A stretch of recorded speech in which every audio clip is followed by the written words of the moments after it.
As a high school teacher, one of the things I get to see all the time are all of the wonderful dating relationships that happen in high school. Especially all the links that guys go to ask girls to dances like homecoming and prom. It's kind of ridiculous. And maybe you've done something ridiculous trying to get somebody to go to a dance with you, but you probably haven't done something as crazy as what happened in the ancient Greek world. When an entire war, one of the most famous wars in all of world history, was started over the debate of who could basically date a girl. Yeah, true story. We'll unpack that more, as well as the origins of ancient Greece today on Cain Course. Let's go. All right, so you made it through Unit 1, all about the ancient civilizations of world history. Now we enter Unit 2, which features the classical world, most notably the civilizations of Greece and Rome. And while there certainly is overlap with many of the civilizations we've already covered, the Greeks and Romans are so unique in the ways that they grew their empires and created their societies that they're just too different to compare to the others. And so today we'll start with ancient Greece. Now, as usual, it's important to understand the context and the geographic situation that ancient Greece faced. Greece did not have the lush, fertile river valleys that Egypt, Mesopotamia, and China had in the ancient civilizations unit. Rather, Greece was a collection of islands and mountainous terrain that was very hard to farm. Now, this obviously had two different effects on early Greek civilizations. First, Greece was unable to farm, and because of that, they needed different sources of food. Because of this, Greeks will be very advanced when it comes to trading as well as fishing. On the other hand, the mountains of Greece and the islands of Greece caused Greece to be very disunified. Because of this, Greece is going to take the form of different kingdoms and city-states. There's not necessarily going to be one big empire that rules everything. That's a little different from the other kingdoms we've already talked about in Unit 1. However, Greece does have a wonderful location. Located as a peninsula for the most part in the Aegean Sea, it is very closely connected to the Mediterranean Sea. The Mediterranean Sea is one of the most central and most important bodies of water in the entire world. Because of that, Greece is technically connected to Africa, the Middle East, and even Europe. So very early on, the Greeks showed that they are strong when it comes to naval technology and mastering the sea because they had to for their survival. And the first major civilization to appear in Greece is definitely reliant on maritime trade. While they mysteriously disappeared, the Minoans, who were located on the island of Crete off the coast of Greece, were very successful in maritime trade. They also left us behind massive palaces that contained watercolored frescoes, giving us an insight into their civilization, specifically their religion, which often glorified the animal of the bull. Because of their mysterious disappearance, many historians believe that this might be the fictional Atlantis that many have referred to over time. We don't have much of a knowledge about who the Minoans were, but we do know they were the first true Greek civilization, and potentially they migrated to Greece and created the Greek civilization we now know. The first mainland civilization, however, were the people of Mycenae. The Mycenaeans were Greece's first true civilization. They were warlike kingdoms that are very famous for one specific event. In about 1250 BC, the Mycenaeans went to war with the kingdom of Troy, an important trading kingdom that had popped up across the Aegean Sea in modern-day Turkey. Now, historically, we do believe that this was an actual event, but much of it is shrouded in myth and legend. We don't really know. There were archaeological remnants of the city of Troy that were found that pointed to this conflict, but so much of it has been changed over time in how it's remembered. Greek legend holds that this war started when the Trojan prince Paris kidnapped a Greek queen named Helen, took her over to Troy, and married her.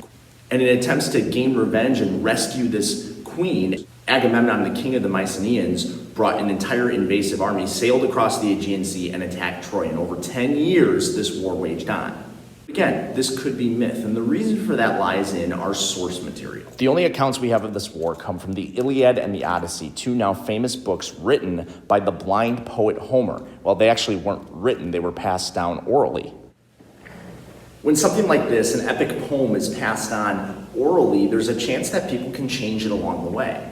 Not to mention, we don't know what Homer's purpose was in writing it. Was it truly to be a historical account, or was it meant to be more entertainment? Or maybe even religion? See, both the Iliad and the Odyssey have fantastic elements.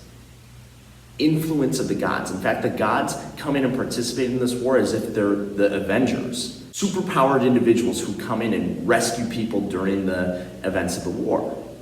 And of course, the end of this story could be myth too, when the Mycenaeans built a massive horse, gave it to the Trojans, and ended up piling out and killing everyone within the city of Troy. While the event could have been possible, we don't know for sure. However, we do have evidence that both the city of Troy and the civilization of Mycenae existed, and in fact, potentially the king Agamemnon did too, as you can see by this burial mask shown before you.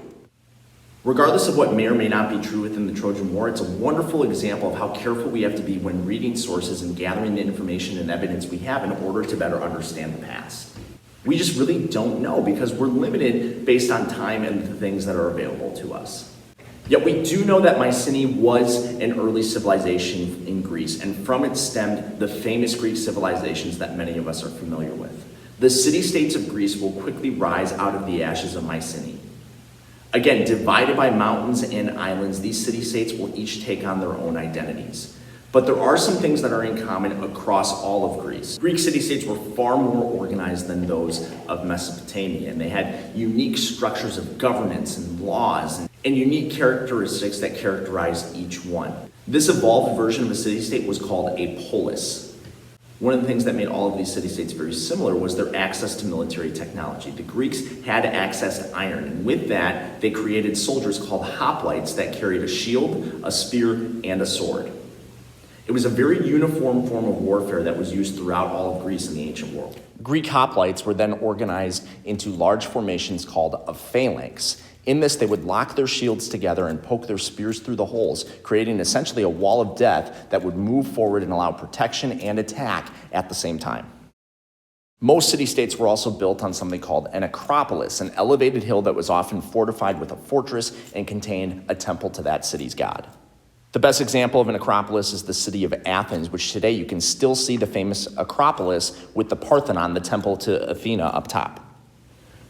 While there were hundreds of different unique Greek city-states in Greece at this time, we're only going to look at two, the most important. The first was Sparta. Located on the Peloponnesus, Greece's southernmost peninsula, Sparta was truly a warlike nation of soldiers. Most men were soldiers. From the age of 7, males were trained for the military and joined the army at age 30. If they survived their days in the military, they would join a council of elders that was made up of retired soldiers. The rest of Sparta, however, was governed by 2 kings, one who led the military, the one who handled everything else. And because of this focus on warfare, Sparta was often aggressive towards other city-states and isolated itself from other city-states because it believed it was truly the best polis.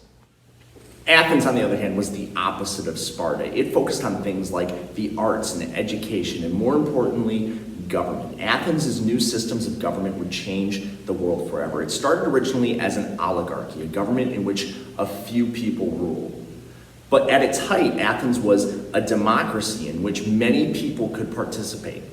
This shift in governing in Athens was because of a ruler named Solon, who introduced these new reforms to allow more participation in government and to truly allow Athens to thrive politically and economically. This also led to the formation of the Council of 500, a legislative assembly in which members were chosen from all citizens, male citizens that is, through a random selection process. Together, they would make all governing decisions.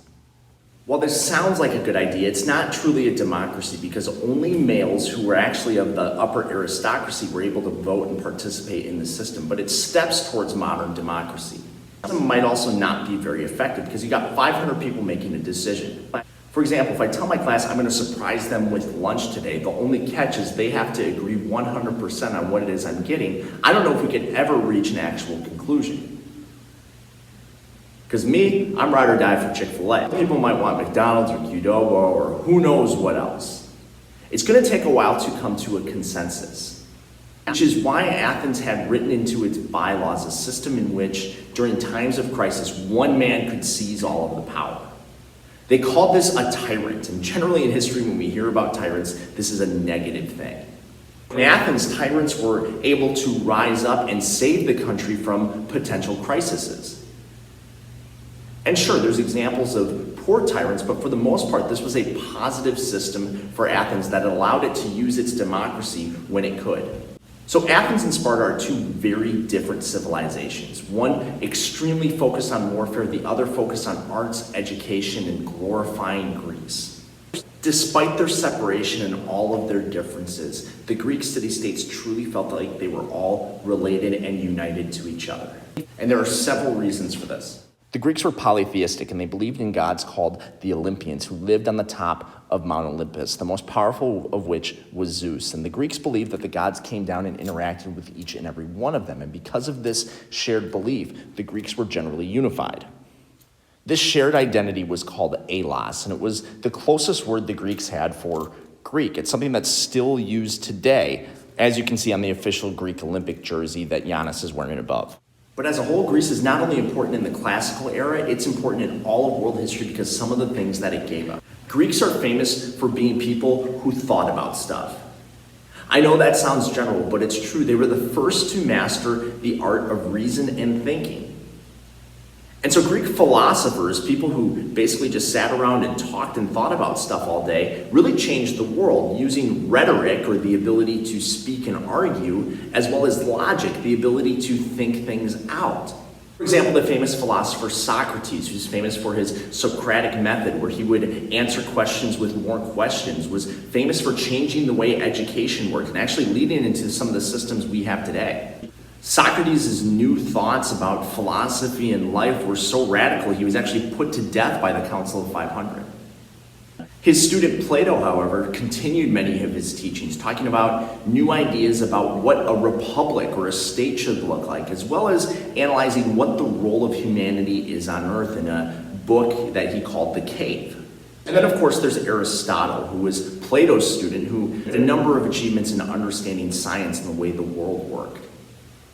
From a philosophical standpoint, he looked at something called the golden mean. Very similar to what we have in Christianity of the golden rule, that there's a certain standard in which people should treat each other and work together for each other's good. Also famous for its poetry and drama. We already mentioned Homer and his Iliad and Odyssey. Playwrights like Sophocles will write famous plays like Antigone and the Oedipus Rex, things that will be revered for centuries. The Greeks were also tremendously detailed sculptors. Many of their artwork has survived centuries and is still renowned for the detail that it has.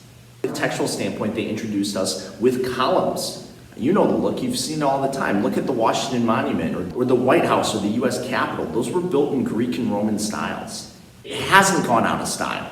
But maybe most importantly, the Greeks are famous for their love and their study of history. You can thank one person for this, the father of history, Herodotus. He wrote a book called The History, and in it he explained much of the world's history up until the point that he was living in. It's important to understand the Greek view of history. You see, Greeks believed that history was circular, that it continues again and again and again. And there's things that come up that are very similar to what happened earlier in that circle. And we're constantly cycling through that again and again. And while some of that might be true, we know that as Christians, history is aligned.